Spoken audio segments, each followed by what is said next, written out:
dans ce nouveau tutoriel Fimo.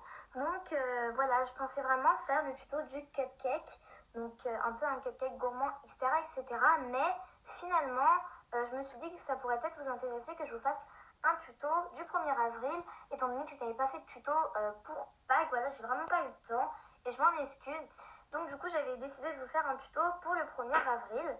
Donc voilà, le tuto du cupcake arrivera très prochainement sur ma chaîne, donc n'hésitez pas à vous abonner et à liker. Donc aujourd'hui on se retrouve pour le tuto du 1er avril où j'ai décidé de vous faire des petites boucles d'oreilles poisson, donc tout simple. C'est vraiment hyper simple à faire, c'est vraiment pour les débutants. Et voilà, donc si vous voulez que je vous fasse des créations plus sophistiquées comme je sais faire, etc. N'hésitez pas à me le dire, mais là j'ai vraiment envie de faire un tuto que tout le monde peut faire. Donc pour ce tutoriel, vous aurez besoin d'un rouleau, une lame,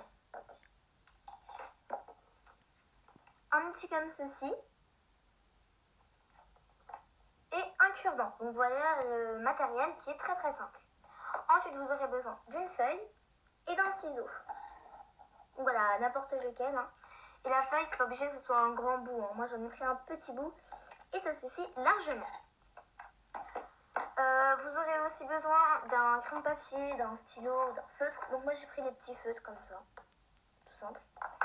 Ensuite, au niveau des couleurs de pâte, vous aurez besoin de menthe en soft numéro 39,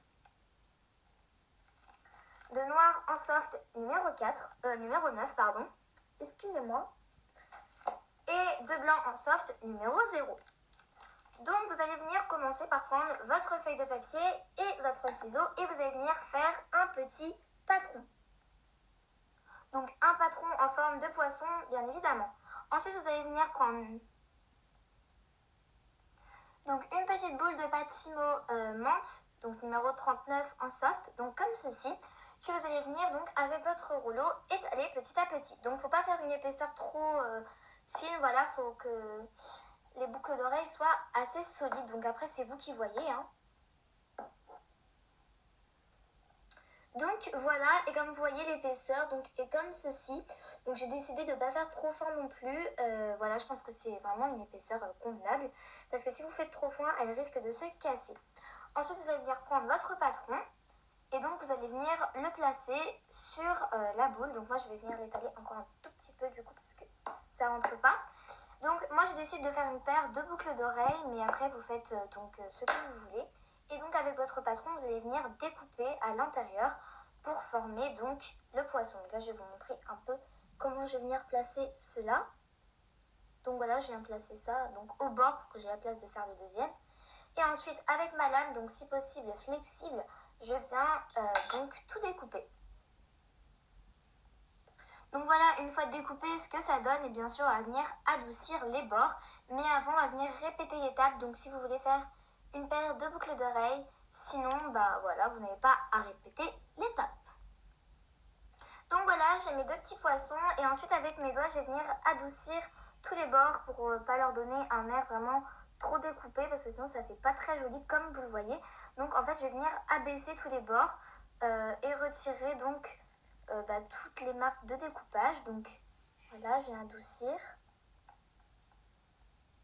Comme ceci, donc je viens faire la même chose pour l'autre poisson. Donc voilà, une fois que j'ai adouci avec mes doigts, comme vous pouvez le constater, les bords sont un petit peu irréguliers.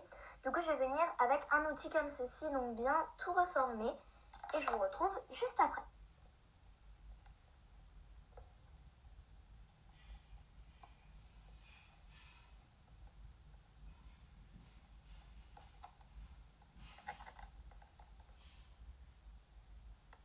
Donc voilà, une fois les bords bien adoucis avec mon outil, ce que ça vient me donner. Et donc ensuite, je viens faire deux minuscules boules de pâte Fimo blanche. Donc voilà, elles sont vraiment toutes petites. Je pense qu'à la caméra, vous les voyez toutes petites aussi. Donc je vais vous les montrer d'un peu plus près. Parce que je pense que c'est pas très bien. Donc voilà, deux minuscules boules.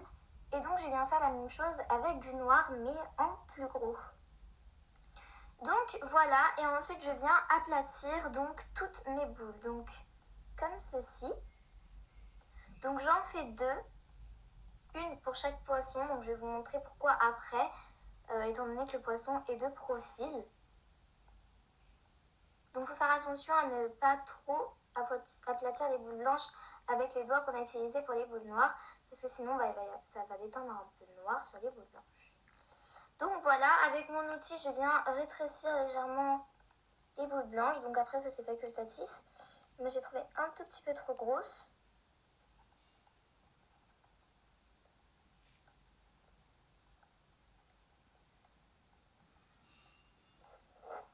Donc voilà, une fois que c'est bien mis. Et donc je viens placer mes boules blanches à l'intérieur de mes boules noires avec un cure-dent. Et ensuite je viens réduire, donc en aplatissant un petit peu avec le cure-dent, la différence d'épaisseur. Donc voilà, très très légèrement. Je viens modifier les petites imperfections.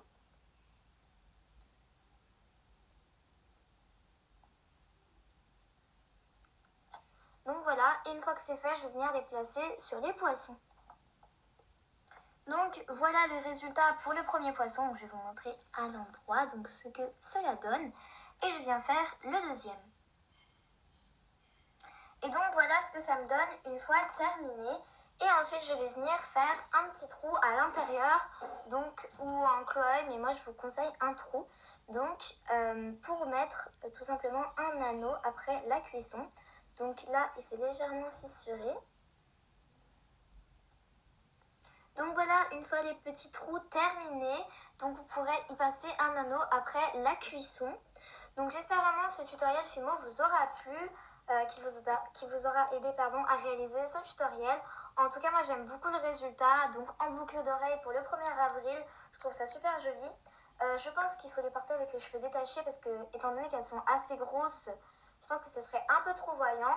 Mais si vous les faites plus petites, il n'y aura vraiment pas de problème. Donc moi j'ai décidé de les faire assez grosses.